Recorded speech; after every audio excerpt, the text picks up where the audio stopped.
بہت بڑی شے ہے اور اللہ تمہارے کاروبار سے خوب باخبر ہے۔ بسم اللہ الرحمن الرحیم، الحمدللہ رب العالمین، وصلی اللہ علی محمد وآلہ الطاہرین ولعنۃ اللہ علی اعدائہم اجمعین۔ موضوع گفتگو نماز پڑھنے والے شخص کے لباس کی شرائط، اور اس ہماری گفتگو کا عنوان ہے چوتھی شرط، یعنی نماز پڑھنے والے شخص کا لباس حرام گوشت جانور کے اجزاء سے بنا ہوا نہ ہو۔ اب حرام گوشت جانور کے بارے میں اب یہ ذہن میں رکھیں، کتے سور کے بارے میں تو اس وقت گفتگو یوں نہیں کر رہے کہ وہ تو پہلے بھی ہم بتا چکے، کتا سور عین نجس ہے اور کسی بھی صورت میں اس کے کسی بھی جز کو پاک نہیں تصور کیا جا سکتا اور بالکل ایک مسلم چیز ہے۔ لیکن اس وقت گفتگو ہو رہی ہے ایسی چیزوں کے بارے میں کہ جن کے بارے میں عام طور پر لوگ نہیں جانتے۔ حرام گوشت جانور سے مراد وہ جانور کہ جو پاک تو ہیں لیکن حرام گوشت ہیں، جیسے شیر ہے، چیتا ہے، لومڑی، بھیڑیا، ریچھ یا اس قسم کے اور جانور کہ جو حرام گوشت ہیں لیکن نجس نہیں ہیں۔ تو حرام گوشت جانور کی کھال ہو اس میں بھی نماز نہیں ہو سکتی، اور حرام گوشت جانور کے بالوں سے بنا ہوا اگر کوئی لباس ہو اس میں بھی نماز نہیں ہو سکتی، حتیٰ اگر حرام گوشت جانور کے بال لباس پہ لگے ہوں اس میں بھی نماز نہیں ہو سکتی۔ تو کتے اور سور کے بارے میں تو بات بالکل ہی کلیئر ہے۔ بعض دفعہ لوگ بلی کے بارے میں سوال کرتے ہیں کہ گھر میں بلی پالنا کیسا ہے، تو پالنے میں تو کوئی حرج نہیں، لیکن بلی اتنی زیادہ قریب ہو جاتی ہے زندگی میں کہ وہ ہر جگہ بیٹھتی ہے، اور اس کا نتیجہ یہ ہوتا ہے کہ ہر لباس پہ بلی کے بال لگ جاتے ہیں، اور اگر کسی لباس پہ بلی کے بال لگ جائیں یا کسی اور حرام گوشت جانور کے بال لگ جائیں، چاہے وہ بندر ہو، چاہے وہ شیر ہو، ریچھ ہو یا بھیڑیا ہو یا لومڑی ہو یا چیتا ہو،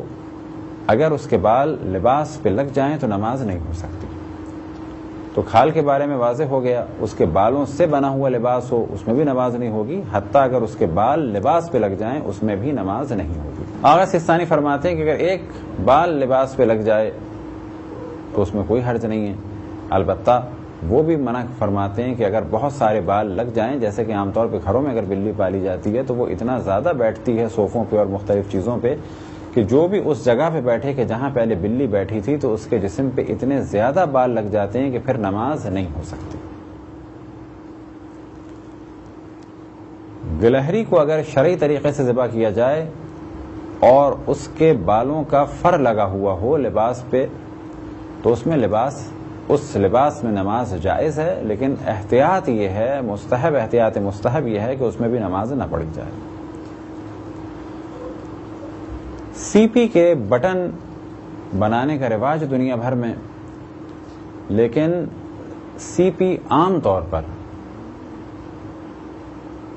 جانور کے جسم کا حصہ نہیں مانی جاتی،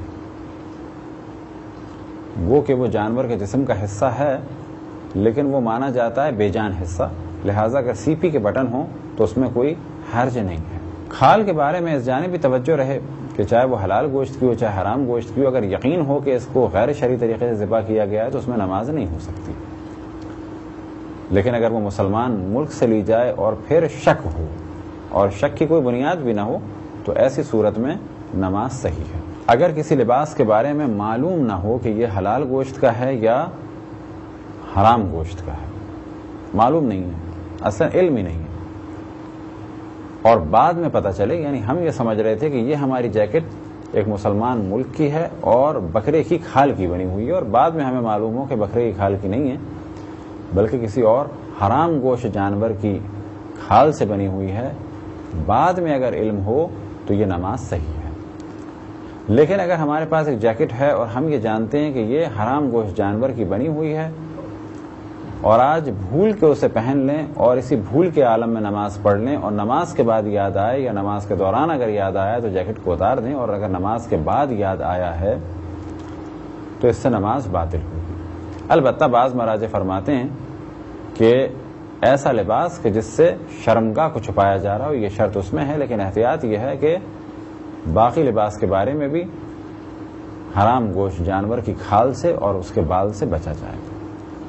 خداوند تبارک و تعالیٰ سے دعا ہے کہ بحق محمد و آل محمد ہمیں اپنے رسول اپنی حجتوں خصوصاً امام زمان علیہ الصلوۃ والسلام کی معرفت اور اطاعت کی توفیق عطا فرمائے۔ وصلی اللہ علی محمد وآلہ الطاہرین۔